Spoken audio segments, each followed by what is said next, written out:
Moms for Liberty really worked miracles.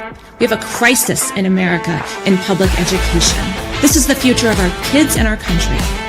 You are joyful warriors. And we are just getting started. Welcome to the Fire of Liberty show, where we bring you moms and dads from the front lines of this culture war that's happening in America each week.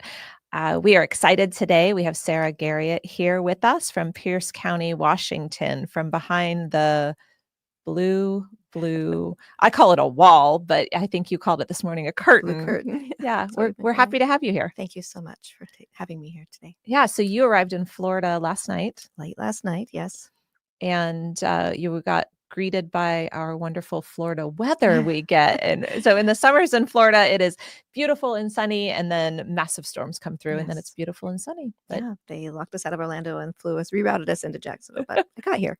So Sarah hopped in a rental car and drove down here, got in after midnight, but is here bright and early with us this morning. Yeah. We appreciate you. So Washington State. Yes, the beautiful Washington State. Well, you can call it beautiful. I see it in the headlines. I feel like every day.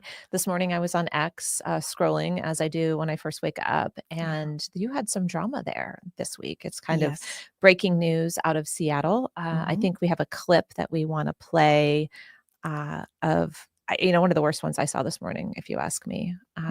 If you guys can run that clip.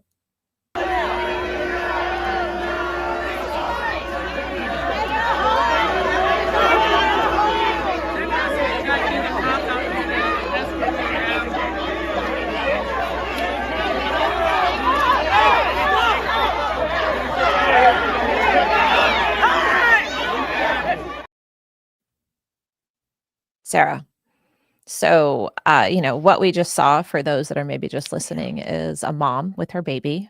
They were having over the weekend it was a Christian rally, really, in downtown Seattle, and the Antifa mob came for them.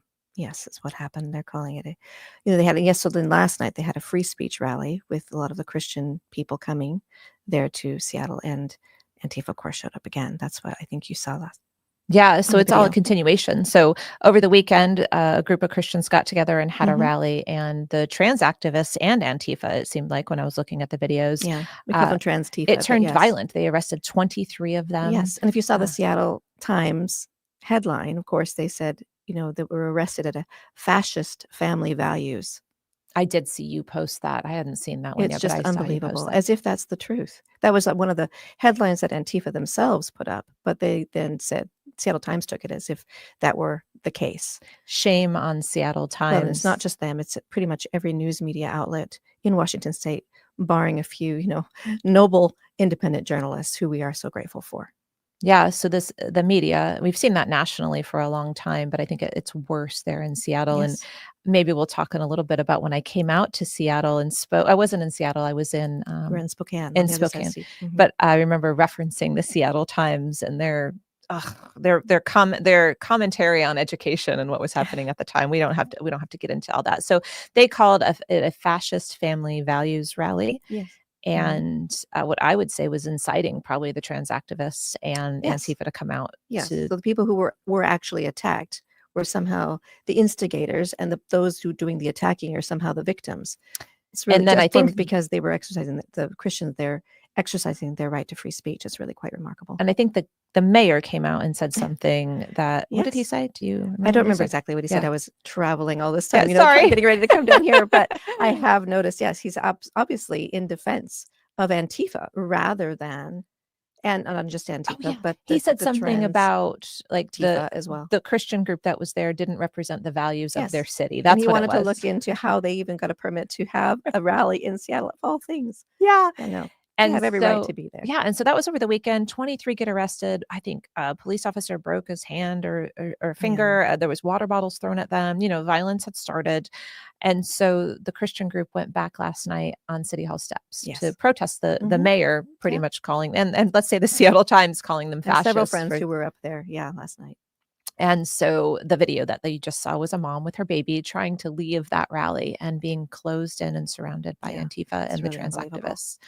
And so, just a couple of weeks ago, of course, Riley Gaines was there in Seattle at the UW.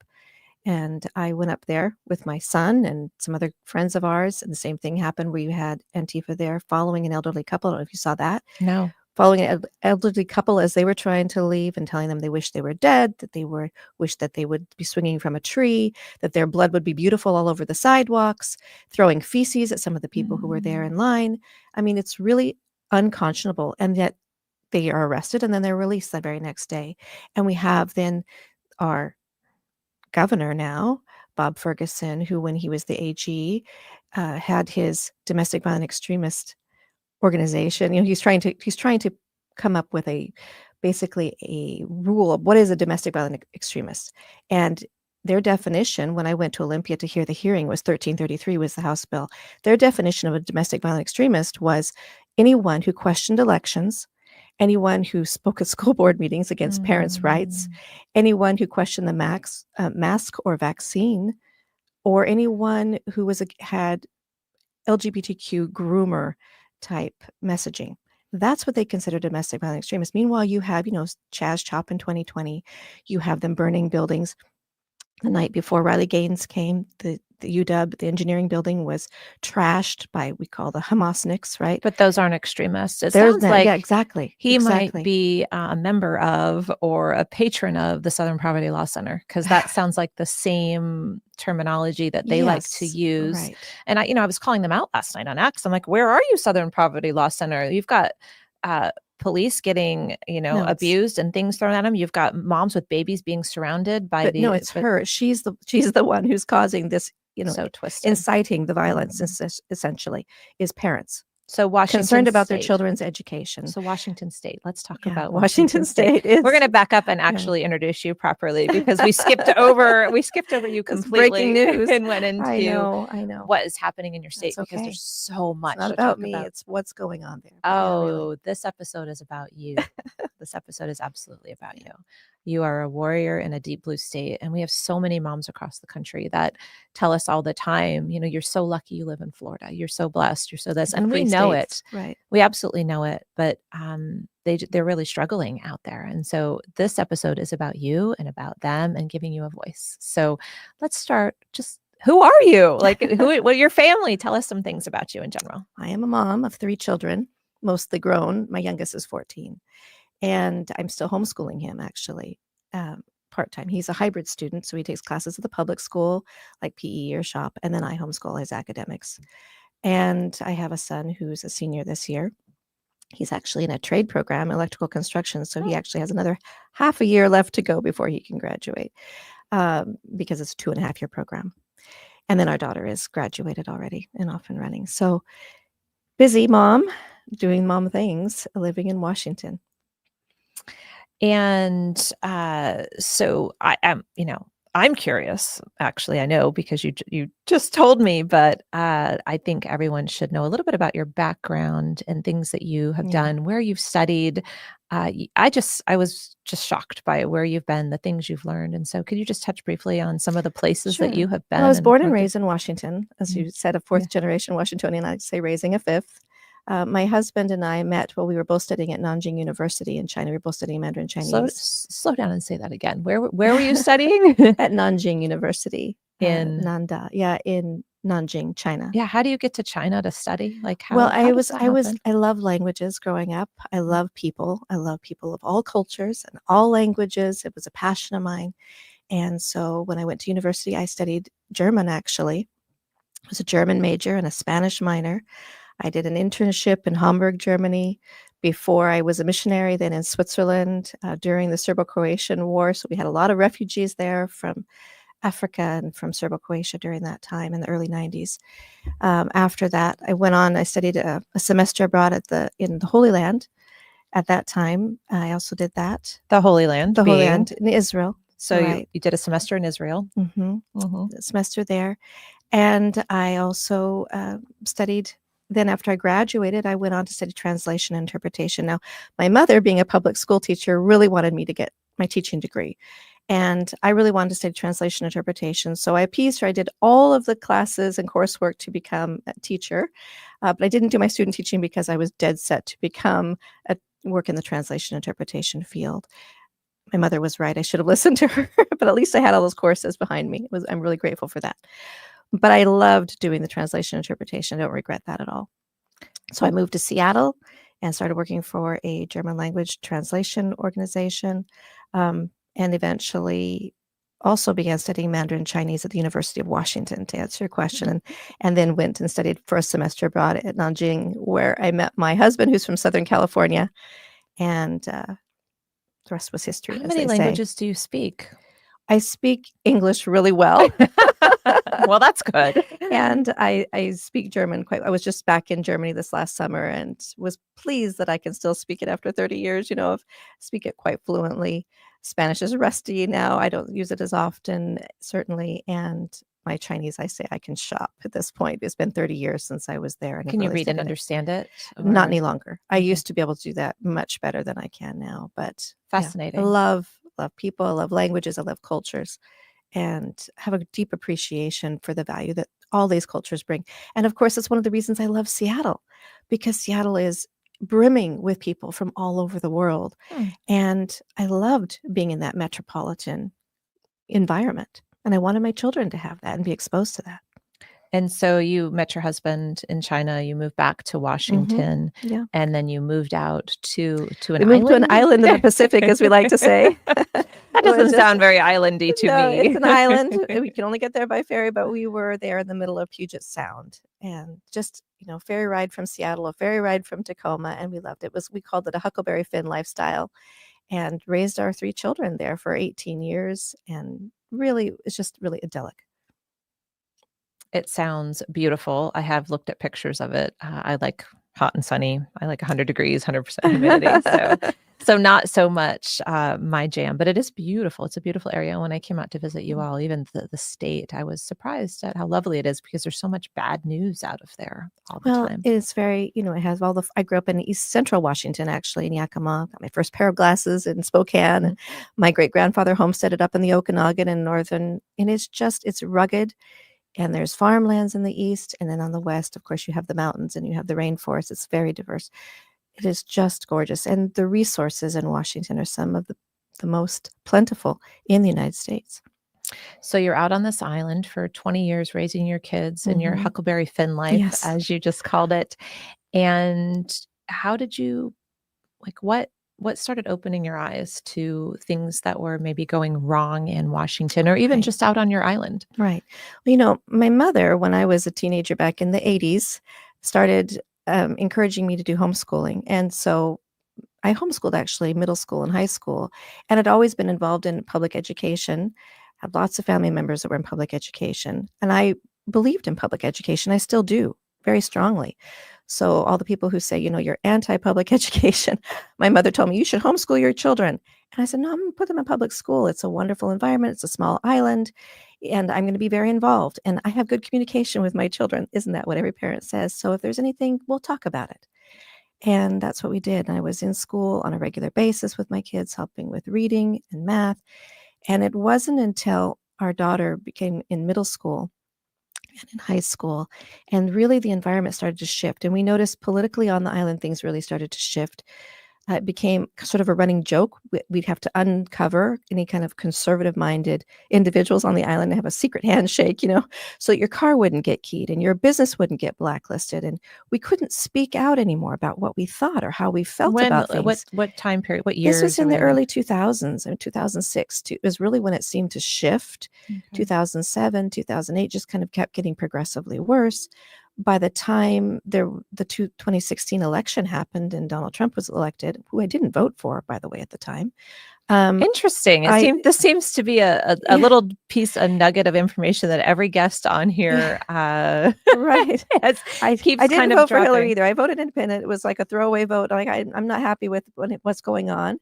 And so but it became worse and worse, where you couldn't speak anymore. And so, like I said, we joked about it, but it was getting more and more serious. And then something really difficult happened, where a good friend of ours, who I'd known for many years, her daughter, and she's given me permission, by the way, to share this story in writing.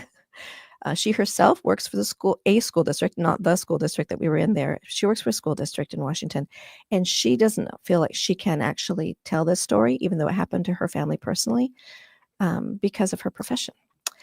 And so her daughter was clinically diagnosed with paranoid schizophrenia. And I'd known her daughter since she was a dress-twirling, glitter-loving child. And about that time, when she was in middle school, she got into a peer-to-peer, teen-to-teen, they call them sexpert, Planned Parenthood sex ed program, where the teens are taught how to teach sex ed to their peers, essentially through a Okay, and it's this not is a the part of the public school. It's not part of the. It's not No. during the school day. It is during the school day. So Oh. it's not a public school run program, but Planned Parenthood partners with the school district and they bring it to campus. So it is during the school day, often, not always, but often. And it was in this case. She gets into the classroom, has this diagnosis already, and for the first time, gender theory, gender ideology is introduced to this fragile child, right? Youth. She's in middle school. Middle school. And she begins to question that late middle school. So then she asks the question, could I be a boy? And the adult in the room, the Planned Parenthood volunteer, who is not a, paid employee of the school district, practically throws a party and asks her, are your parents Christians? To which she answered, yes. And my understanding is the Planned Parenthood allegedly said to her, your parents won't support you in this, but I will. I love you. Come move in with me. And so she did. She ran away from home, and my friends began frantically looking for her. Pause for 1 second. For those that are listening, we've seen posters posted in schools, and we've shared them out on our social that say, if your mom is not supporting your transition, or you free mom hugs over here, free mom find hugs. a trusted adult. I'm your mom now. So That's this right. is not an unusual, unique thing that's only happened to one child. But in remember, one this school was in 10 one place. years ago almost, right? And none of us this wasn't a commonplace thing. And so we were all sort of just we thought really this was just an island thing, or this was just a random thing that happened. At that point, you don't know that it's happening everywhere across the state or across the United States. Certainly, we thought it was just one-off. And that's why, I think parents now are more aware of it. We need to make it even more, we need to continue raising that awareness, because I think surely it won't happen to my child until it does. Yeah, so she ran away.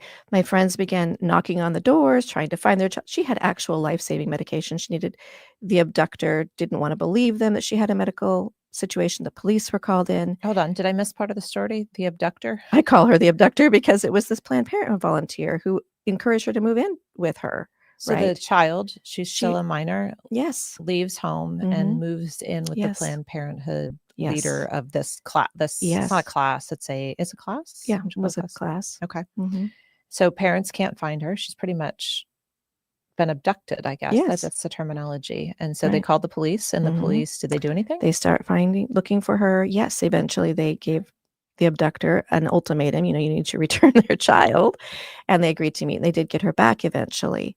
When the mother confronted the abductor and said, she found out later that her daughter had also became involved with an online adult male predator while she was in her home.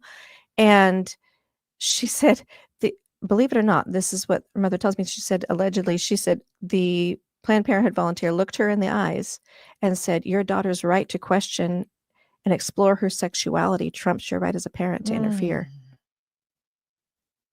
I wish we had that on audio or video recording. I know, Although but we have all these enough of it. things, from back then. And I just couldn't believe it. The thing that shocked me even more was how many people in the community just sort of looked the other way.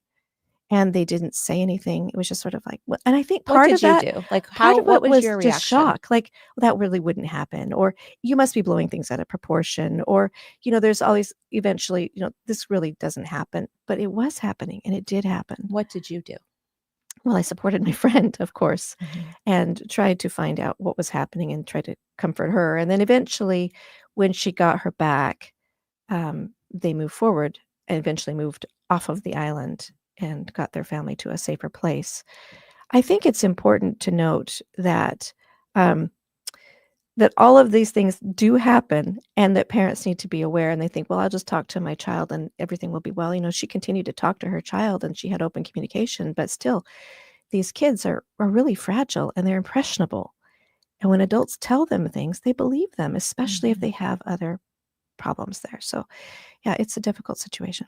So this was the first time you thought something's going on, not really sure what. It's Right. here on the island, but this eventually you guys end up leaving the island. You move over to the mainland. Right. You enroll your children in schools. And is In the it public schools, yeah. in Seattle, or are you In somewhere south of Seattle, about an hour South. south of Seattle, yeah. Is that far enough away from Seattle? Well, yeah. Well, I wanted to go speak to the school board then, and I went and asked all of my conservative friends, will you come with me? Oh, when back I was on the island. back on the island, and none of them would. They said, we're not going to. These are our neighbors. We don't want to raise any ruckus, Yeah. And I understood that. Nobody wants to have that kind of conflict, especially in a very small community.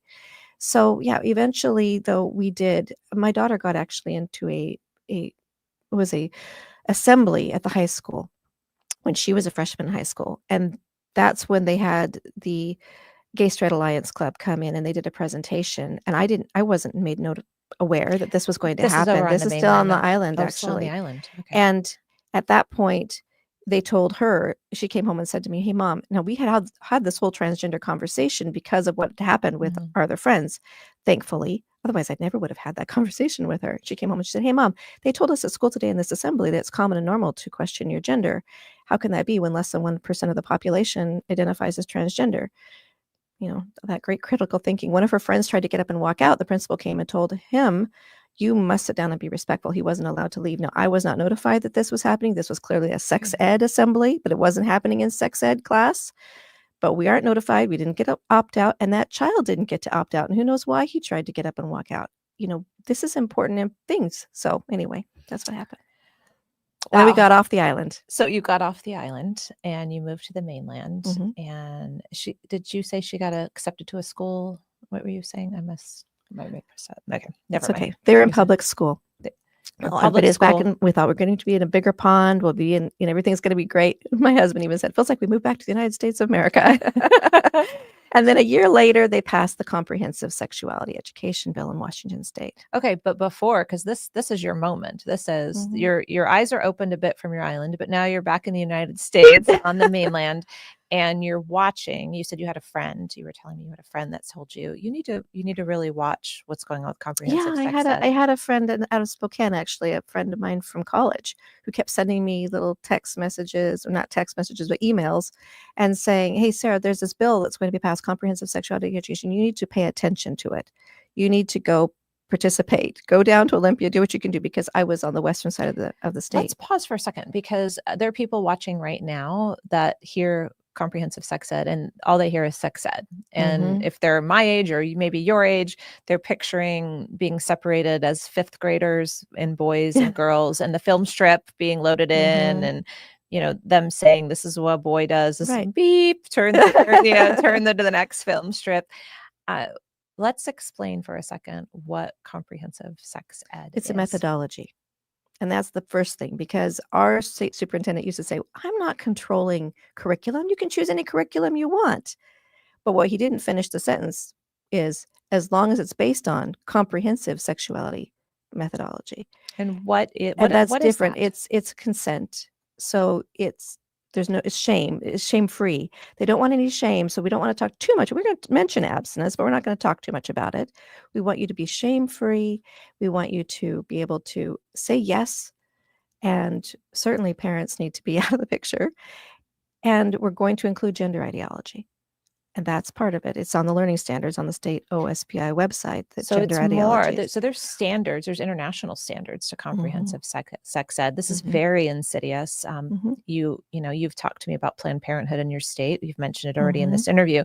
There's actually International Planned Parenthood Federation, which is pushing this in every country, in every corner of the world. Yes. And it says, even on their literature, you can see, part of their agenda is to remove any parents' rights laws.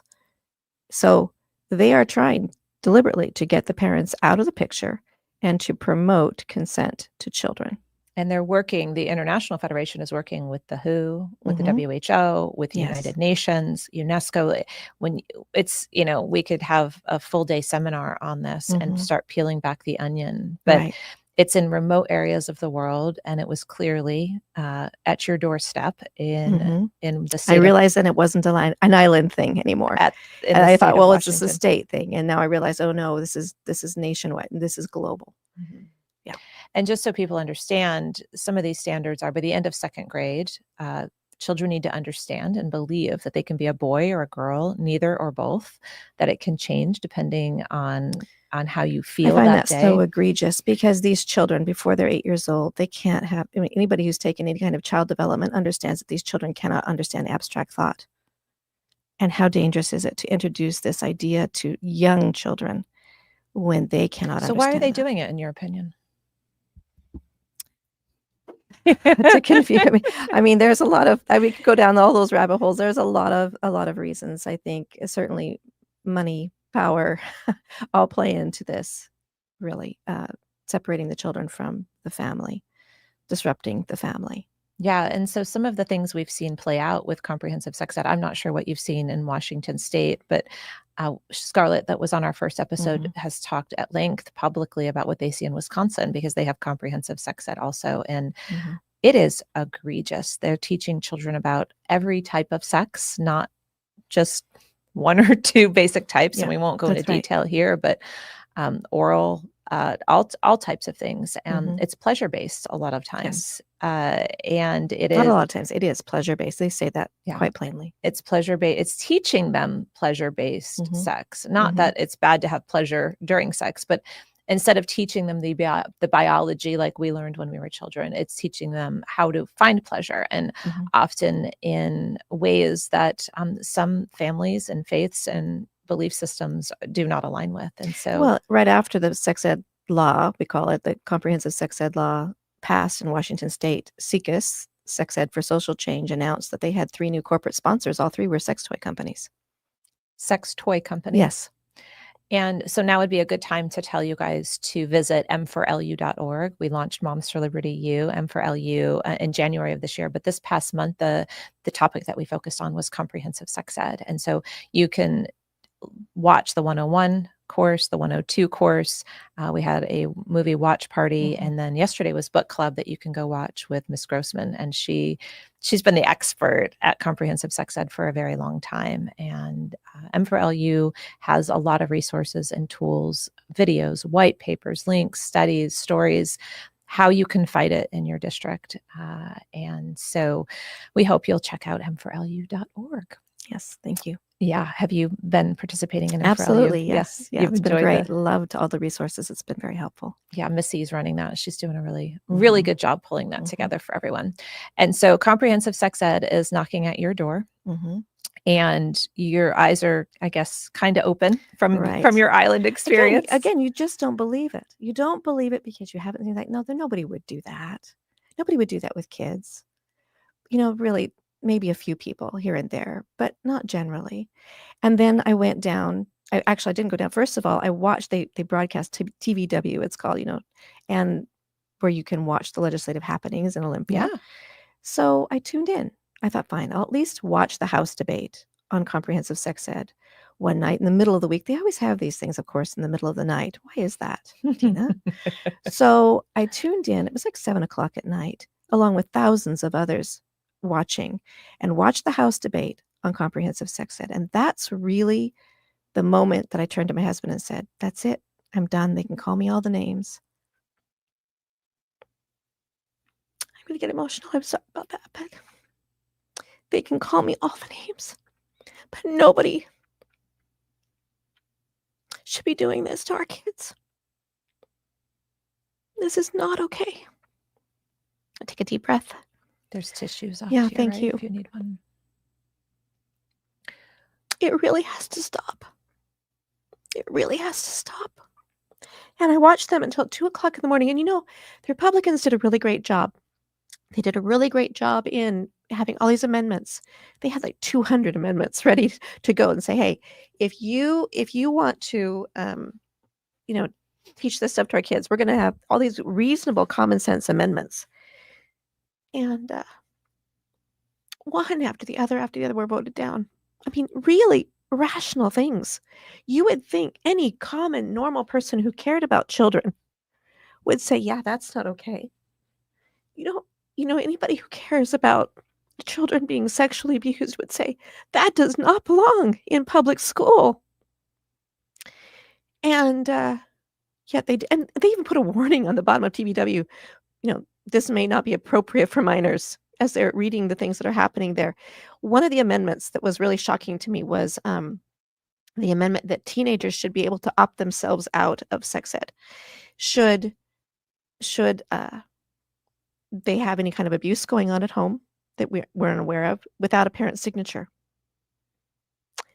Interestingly enough, Representative Tamika Santos stood up. She's a Democrat there. She heads the Education Committee in the House. She said, children aren't mature enough to opt themselves out of comprehensive sex ed class without a parent's signature. And we even know that there's a difference between male and female brains, and that boys' brains aren't even fully developed until they're in their late 20s. So clearly, she understands there is a difference between males and females, and that children aren't mature enough to opt themselves out of that.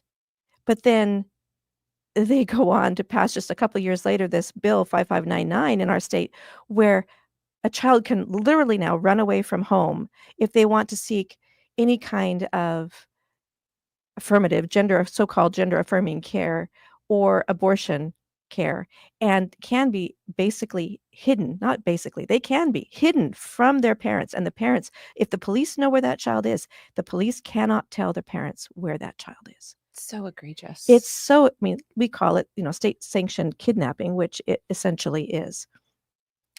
And we tried to run a referendum on all of these things. We ran a referendum on the sex ed bill. Certainly. So the sex ed bill, the comprehensive sex ed bill that night, where you feel like your eyes were really opened and you told your husband that now that's it. Now you have to stand. It's just a line in the sand. That was your moment. Yeah. It passed. Yes, it passed. No amendments. None of the amendments passed that I think. In fact, another amendment that was introduced was that comprehensive sexuality education could not be integrated into any other subject. And that one also, of course, failed. And in fact, our state sex ed director, Lori Dills, she's caught on camera at a Planned Parenthood event. We have it on camera where she said, what's your vision for sexuality education in Washington State? And she said that it will be intensively taught in K through 12 and integrated across all subjects. So that was clearly their intent, and yet they're saying, and so then in the actual law, it says it's not the legislative intent that it will be integrated. But it doesn't say that it's forbidden, because that was an amendment that was put forward, and they vetoed that amendment. So with a nod and a wink, essentially, and a washing of their hands, the legislature said, well, we're not going to prohibit it, but we're also not going to say you can't. So now every school district could actually, I would think, provide their own policy that it can't be. Although now, of course, that they're aggressively passing other laws where now you have to have LGBTQ history starting this coming fall in 2025 must be taught in K through 12 in Washington State. I wonder what LGBTQ history. It's going to be interesting to see. They have a commission. We have an LGBT commission in Washington State that our governor appoints people there, and they're going to be there. The law says that they can work with these different commissions, and that will be one that will help provide some of that material. And some of the people on that commission, I would say, they'll be getting it straight from the International Planned Parenthood Federation. How much you want to bet that? Okay, so it passes, and then was there some organization behind, or did you do anything to push back after it passed? There was an Informed Parents of Washington, kind of a group of women and dads who got together and tried to help pass the referendum on this sex ed bill. What's a referendum? Believe it or not, there are people listening right now. Like you guys live and breed referendums. I feel like, because it's your only tool. It's the only tool. Initiatives and referenda. What's an initiative? What's a referendum? So a referendum is when you have a bill that you think is poor and you want to refer it back to the people for a vote. So we're going to refer this bad bill back to the people for a vote on the ballot and see if they want to keep it or not. So referendum is a bill has passed. You think that the people representing you, that you guys have elected, did a poor job with this bill, And so you want the people to vote directly, almost like a direct democracy. You want to put it on a ballot measure. Everybody needs to go vote for or against it. Yes. And so you guys wanted to do this with comprehensive sex ed. You want to vote reject because and it seems counterintuitive because you've gone around getting all these signatures. So yes, I support getting rid of the bill.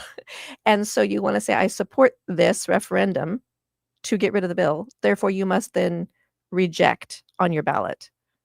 So what does the AG, the Attorney General, is the one who gets to write the language. Okay. So what does it take to get a referendum? A lot of signatures. So in a referendum, you have from the day basically that the governor signs it into law, then you can have to go through a little bit of a legal process to have everything looked at and make sure that it's all what you want to do is fine.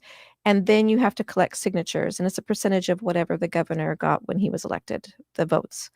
And so in Washington State, it was like around 100. In 2020, it was when we did this. It was about 160,000, I think, is what we wanted. I think we had to have 140,000. We wanted 160,000. We got like 240 or 260,000 signatures in 7 weeks because there's a deadline. You have to have it done by so many months before the general election in November. You're knocking doors. How are you getting signatures? Well, this was during COVID, right? So we were locked down, except for unless you were at a marijuana shop, of course, or at an abortion clinic, that was fine. But churches were shut, sports were shut, everything else was shut. So how did you get 200,000 signatures? How'd you make that happen? Well, we started doing these drive-by signature gatherings we had gloves, we had to wear masks, we had to have sanitized pens and clipboards, and we had people drive by and sign it and then drive on.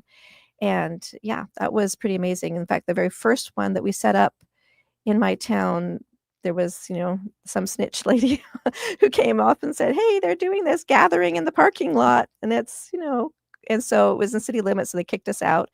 Within 10 minutes, my representative was on the phone with me, who I had never met. I didn't even know his name, frankly, but somebody called him and said, hey, do you want to go and call her? And he had a place set up for us outside of city limits. And of course, that drove up the news, and that helped get the message out that we were doing this. And we did. We made state history. We gathered more signatures for a referendum during a lockdown than had ever been gathered with no paid signature gatherers. So got it on the ballot. You made history because you did it during a lockdown? No, we just made history because it was the most signatures ever gathered. And so for a referendum. So if you get the signature, so you get the referendum. So everybody has to go vote. And then they can vote on it. It was a 2020 election. And sadly, it did not pass at the ballot. I mean, it was defeated at the ballot. So what was that like for you? How was that? It was deflating. It was really deflating. That and just the whole fact that, we've had this particular tyrannical, I would call it, government in Washington State for 40 years, essentially. But losing that referendum, in my mind, tells you that the people you're living and working with and in your great state that you've lived most of your life and love want comprehensive sex ed. They didn't understand it. Again, it's this, they just said, well, how is it advertised by Planned Parenthood? They're against sex ed. Well, no, we're not. We're not against sex ed. We're against comprehensive sexuality methodology. But more than that, we're against it being forced onto every school district in Washington State. If Seattle wanted to use it, let Seattle use it. If the island wants to use it, they've been using it for so many years, 10 years before we even ran the referendum. They can use it if their local people wanted to. But everybody else in the state didn't have to. It should be local control. The parents in that individual area should be able to decide. This was the first curriculum, the first methodology forced from a state top down to every school district. Not English, not math. It was sex ed. A very controversial issue. And every local school district should have been able to say, hey, we don't want that. In fact, I went and researched in my own local school district where I lived now, and did all the calculating on the election data. And sure enough, our school district in the majority rejected it. But now we have to have it because it passed at a statewide level. So you're deflated. Yes. Your state wants it, or they've been manipulated into thinking they want it. This is the banner you seem to be carrying, and the thing that ignited you and wanted you. So where do you go from there? I collected signatures to try and get it. Again, the legislature said it didn't have to be integrated. So I gathered 600 and something signatures in my local school district and physical signatures, brought it to the school board and said, hey, you know what? The legislature said it's not their intent that it be integrated. Hold we up. want a You went to the free- school board, so you Yes. spoke at your school board meeting? Yes, actually, I did. One of the first times I ever spoke there was with this stack of papers and all these signatures, and said, we don't want this here. We can show by election data that we, in the majority here in the school district, don't want comprehensive sexuality education. We don't have that choice clearly anymore. But there is something we can do. We can restrict it to the sex ed class. So it cannot be integrated. You can't hold assemblies without notifying the parents. And people can have a real true opt-out. And did your school district go for it? Of course not. Yeah. No, So they didn't. They still haven't responded to it. So we're gonna take just a 1-minute break Mhm. here and thank our sponsor, Patriot Mobile. We've got a message from them. We are so grateful for Patriot Mhm. Mobile. They support Moms for Liberty and all that we do. They're sponsors of all of our major events. And so let's just hear from Patriot Mobile. In 2025, we find ourselves in a pivotal moment where the call for unity, freedom, and a better future echoes louder than ever. For more than 10 years, Patriot Mobile has been committed to supporting the values that make our nation great. With affordable plans and reliable nationwide coverage on all 3 of the major networks, Patriot Mobile is not just a wireless service, it's a call to action for those who believe in the American dream. Choose a wireless carrier that shares your values. Choose Patriot Mobile. Welcome back to the Fire of Liberty show. I've got Sarah Garriott here from behind the deep blue curtain of Washington State. Her story it's one of a warrior. I don't think you've told us yet, Sarah, I don't think you've conveyed how much of an introvert you are. I know that about you. But if anyone has listened to the first half hour of the show, they would think you are an extroverted warrior on a path to fighting comprehensive sex education. Is that who you are at your core? No, not at all. I really am a true introvert. I mean, I lived on an island, for goodness sakes, and loved it. People say, you're living on an island. I'm like, I literally was, and I was quite happy there. I really am truly an introvert. But when nobody else is stepping up, and these are kids, you do what you have to do, right? And so are you an excellent orator? Are you an amazing public speaker? Have you been doing public I have done a lot of speeches since public you were small? speaking. But yes, actually through church or whatnot. Of course, I've spoken, but I don't consider myself, trained in any way. I just saw that it needed to be done. And my background actually informed a lot of this. I would say because I studied German, I took courses in Holocaust literature. I studied the CCP and what happened, Chinese history, communist history. I have spoken to many people who lived through the Holocaust and through World War II when I was a missionary in Switzerland and in Germany. I can say that when I saw all this, in fact, I translated a book.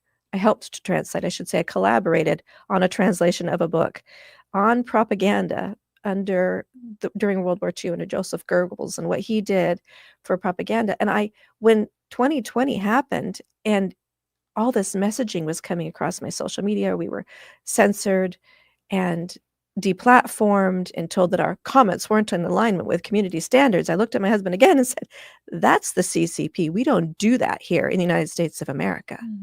This is a Marxist revolution, and it is happening now in Washington State. You saw that at the beginning of this clip with Antifa and what they're doing. We see it in what is being taught to our children in our schools with the horrible division on skin color and what's happening there, etc. And all these practices they're doing under the banner of social justice. In fact, I saw a class that was held in 2006 for teachers, a professional development class, and it said, the hidden ways we teach. And it was talking about social justice, to promote social justice in the classroom and what you can put in the walls, what you can hide in your textbooks. And of course, now everything is online. So parents don't know that these things are being taught to their children through social studies, through their English classes. And now, of course, you're going to have the gender theory. And all of this is a Marxist revolution, and it's happening now in Washington State. And so I think most parents have no idea what a Marxist revolution is. It sounds very intimidating, very scary, and it is. And You're a and conspiracy theorist, as my Go brother get your said. tin hat. No, I am a conspiracy analyst. And no, once you've been to the school board meetings, not necessarily in your own district, but you go to the state board of education meetings, you listen to you, but when you start digging into the curricula, you'll just see that there are these tenets of, dividing people, equity itself. I mean, just the idea that everybody Let's has to back up for a start second. and end at the same Dividing. place. Let's back up for a second. Yeah. The dividing people, because Yeah. I think that's something to focus on. Mhm. An average mom or dad the way I think this comes about for a lot of people, for an average mom and dad, Mhm. is they open a lesson or they see a worksheet and they just have a feeling like that doesn't feel like that Right. doesn't feel right. I wasn't taught that. Or why are they trying to divide my child from his Black classmate? Why are they trying to divide my Black child from his Asian classmate? I mean, Or from their own parent. I from mean, you it, have biracial parents, or you have a white father and a Black mother, and which child, who should they be upset with? All these things are happening. or from their parent with comprehensive sex ed, Exactly. or all of these different things. I'm your mother now. Free mom's hugs from me. It's all of the same root ideology. And for an average mom or dad, I would say if you are seeing that type of assignment, lesson, textbook, It's not things unifying. not unifying but divisive, you're starting to see the roots of Marxist The Marxist. ideologies in your classroom. And so it's not conspiracy, it's not tin hat wearing. You are correct to have a feeling inside that something is wrong, Right. and it's time to dig a little deeper and understand a little more. So You shouldn't be introducing race theory in kindergarten.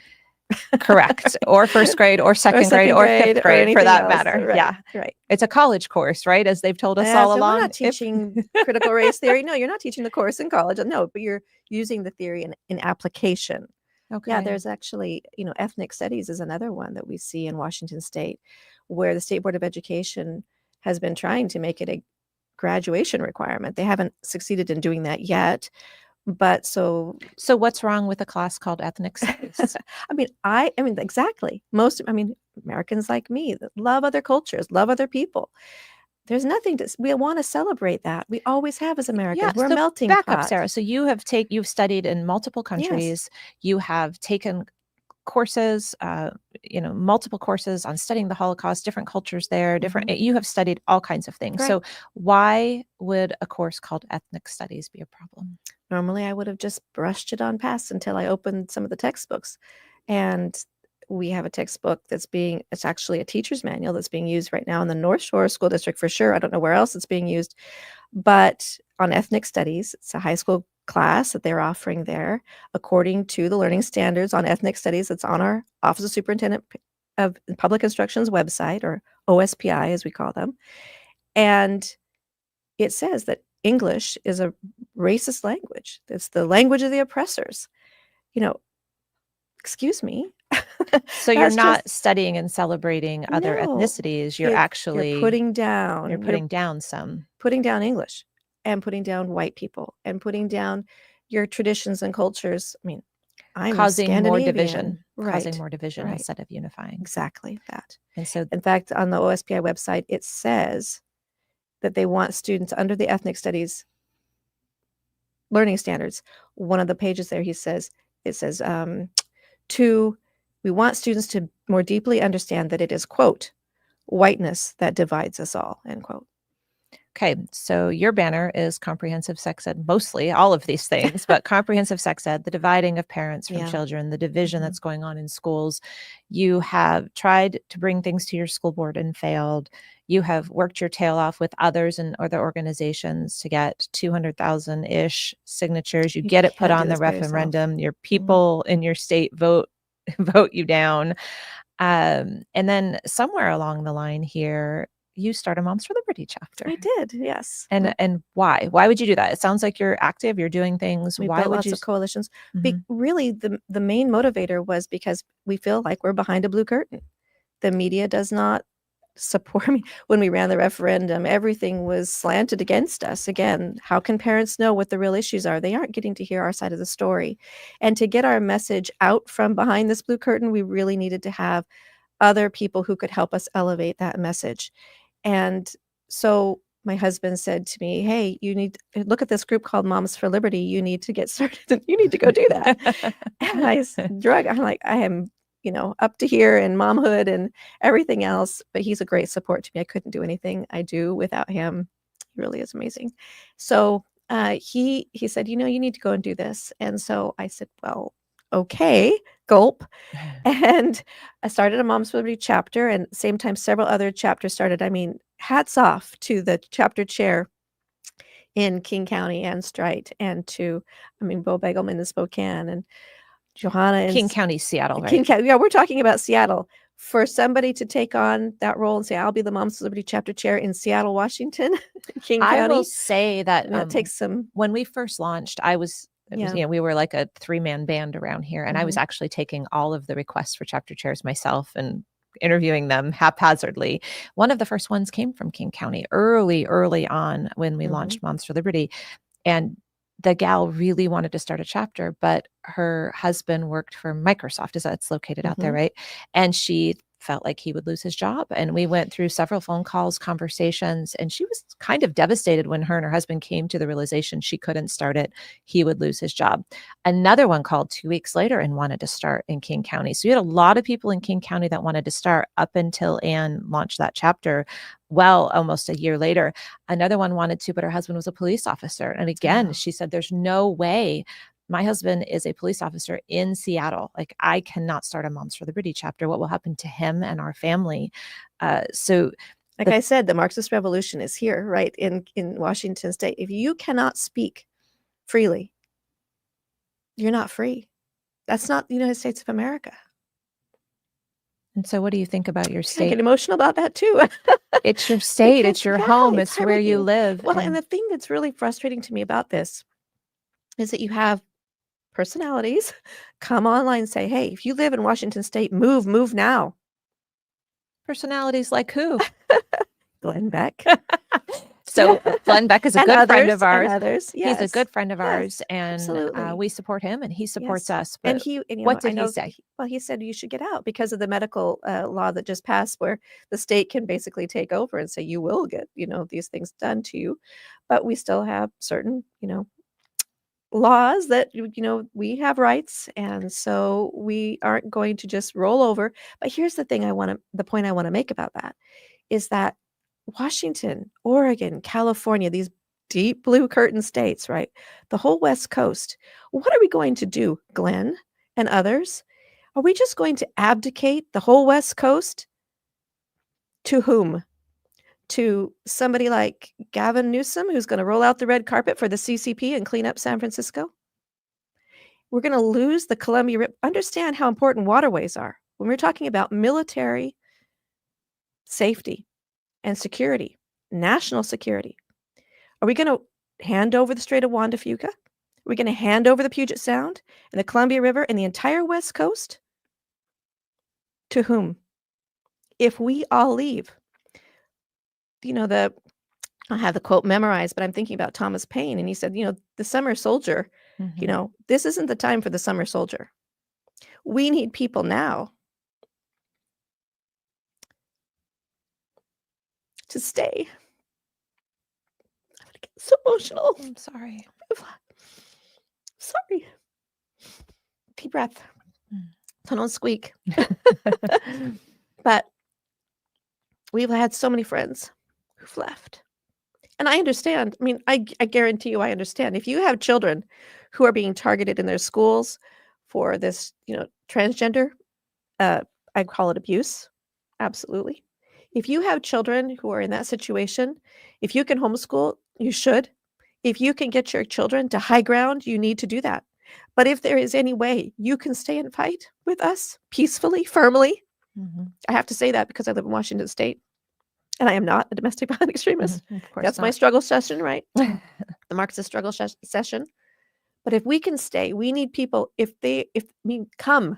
Come to Washington, come to California, come to Oregon, and help us.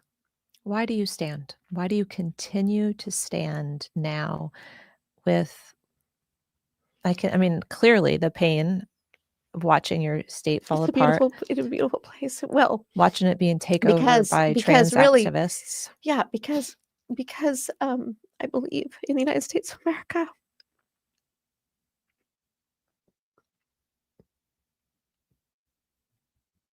Sorry.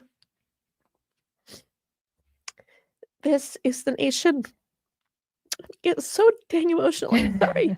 We never get to speak, about these things. And it feels Yeah. like when you finally get to speak about some of these things, you feel like you're finally being heard. So I appreciate that.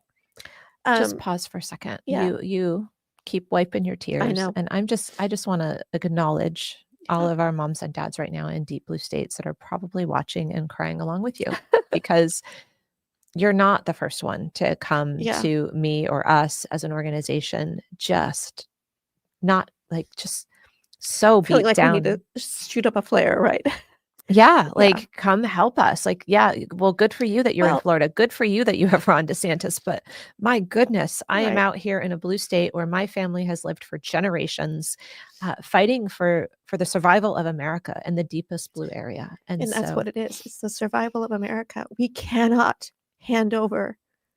There was a discussion. If you go back to the congressional hearings in the history of Washington State, it's really important. I couldn't find a curriculum to teach my son on Washington State history, so I went back and purchased a 1909 copy of the history of Washington State, where I was like, back I when want the Washington facts. State was actually still part of the United States. Right. Well, it became a state in 1889. So it was shortly after that. When it's a 4-volume, really fat set, right? Each volume is several inches thick. My son and I have been reading it together. And one of the things they talk about the congressional hearing about whether they should cede the Oregon Territory. And the visionaries who were for it were saying, we can't just turn it over to Great Britain or somebody other foreign power with the waterways, with all the resources, and those who were against it were like, it would take them 500 days to get to Washington, D.C. to be a part of the Congress, and that will never happen. And, they should just form their own nation over there on the other side of the Rockies, right? And let them be themselves. And we hear people all the time saying, Eastern Washington, Eastern Oregon, they should just cede and go to Idaho. Again, what are you thinking? We have a nuclear submarine base. We have Boeing and Microsoft. How important are those to national security? Is that why you stand for Boeing, for your nuclear submarine? Why are you still standing? Why have you not packed up and left? Because why do you keep showing up at these committee hearings? I see you. I see video after video after video. They're going to fail. Why are you doing this? Sometimes I know that they're going to do it anyway.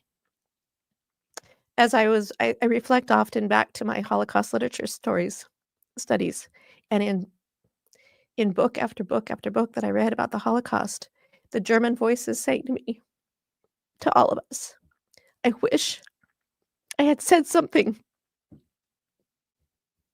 It's deep for you. So deep for me. I wish I had said something. I just am so emotional. I'm sorry. Take a really deep breath. But that's the thing. I said, sometimes you just have to show up to be a witness. And my grandchildren will never say, you knew and you said nothing. And that's what I heard over and over in these books. And the Germans would say, I knew and I didn't say anything. And that's my deepest regret. When I was talking to my professors in China, I remember sitting in a classroom and I'd ask my professor a question about the politics in China or what was happening there. And she would furtively look into the hallway like somebody was listening to her. And she would quickly change the subject. And I would look at her and she, give me this look like, we can't talk about that. And I thought, wow, I am never, ever going to be in a situation where, and how grateful I am to be an American, where I can speak freely. I can criticize my government without them coming after me and saying, you're a domestic violent extremist and you should go to prison. I'm sorry that we do not do that.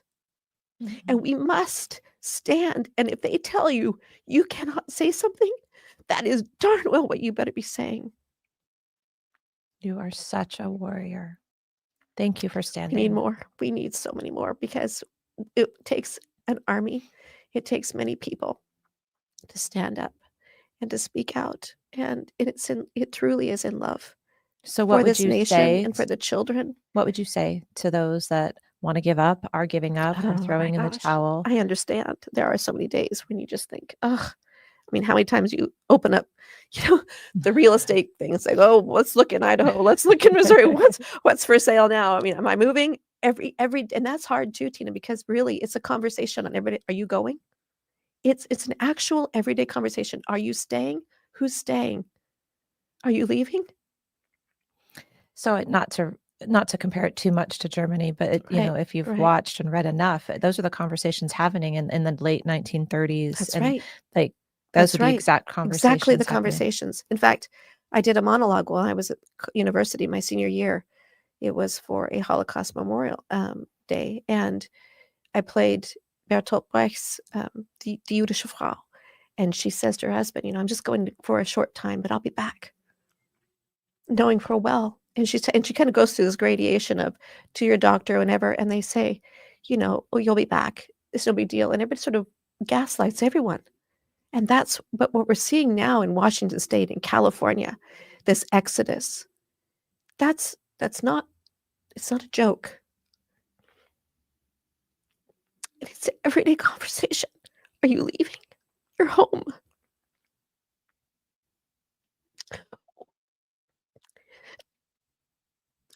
Sorry. Americans don't back down to communism. These colors don't run. We don't run.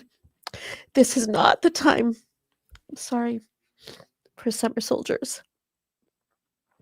I have to say, I'm so proud of my kids, and they lived through COVID in a blue state, and the consequences for my son. He was a wrestler, not being allowed to wrestle because he wouldn't do certain things, meet their conditions, being locked out and told, choices have consequences, and they do have consequences, and maybe there will be a time when we have no choice but to leave.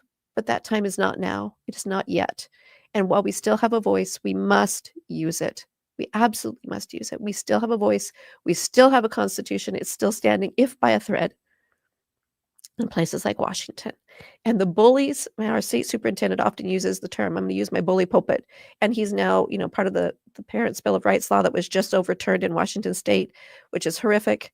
We probably need to talk about that. We're running out of time, but we passed an initiative to get a Parents' Bill of Rights in Washington State, and they came back this year and overturned it and bolted on all sorts of egregious things onto it, including being able to withhold funding from our local school districts.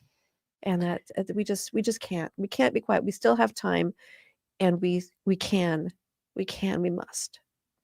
Time to stand is now. Time to stand is now. In the blue states, in the red states. Yes. We're grateful for everything that's going on in America now with new leadership in Washington, D.C. But how long will that last?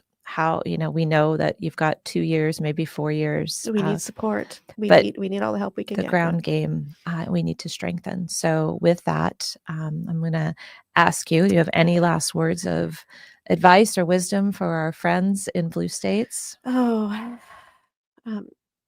Just keep, this is, I have to say too, that this is faith, right? This is God's work. I am a Christian, and I believe truly that God doesn't want the West Coast to fall. No stars off the flag. No stars right? off the flag. We don't cede ground. And that keep the faith. Really keep the faith, and know that they that be with us are more than they that be with them. Thank you. Thank you for being a part of Moms for Liberty, for standing in such a place where it's so hard, continuing to be a warrior. Unfortunately, we didn't get to dig into many more of your battles that you have been through, but I think people saw the heart of what's going on in Washington. I think that's more important. And so we ask everyone to follow us on Apple or Spotify or iHeart. If you like the show, give us a rating, 5 stars, and comment about what you want to see in the show, what you like about the show. We hope you joined us live today on one of our socials. And Sarah, thank you for coming all the way from Deep Blue, Washington to share your heart about your state that you love so much. Thank you so much.